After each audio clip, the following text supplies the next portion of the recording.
Tonight we're hearing from Hamilton County parents on the proposed amendments to the Tennessee school voucher bill. Local 3's Xavier Harris breaks down a few of the amendments parents and students need to know about.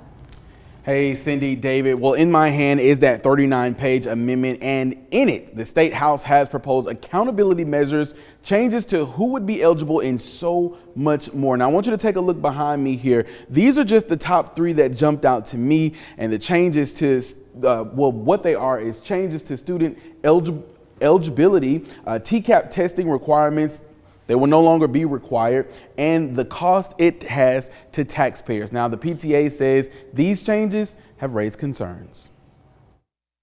We fully support fully funding public education, and that's really what we need to be doing. President of the Hamilton County Council of PTA, Christy Carroll Highfield, says taking tax dollars from public schools and giving them to private schools is taking a step back from public education.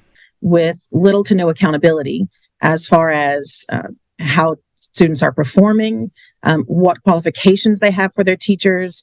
For example, we know exactly what our teachers have to be in public schools qualified to be able to teach, but the same isn't the case with private schools. The House amendment would eliminate many TCAP testing requirements for public school students, meaning no TCAP testing will be required from K through 2nd grade. However, English and math tests would be required for 3rd through 9th, and for 11th graders, 3 science tests, 1 social studies test, and a post-secondary readiness test would be required. Sometimes we overtest students, and we have to look at whether the test is beneficial, but are our tests set up in such a way that they are aligned with our standards, and are those fair to students? Something that I'm not sure as citizens we're prepared to pay for and still fund our public schools. What will that do to education when the amount that we're spending on education, it just grows exponentially? Tennessee Governor Bill Lee's $141.5 million proposal would offer taxpayer-funded grants to 20,000 students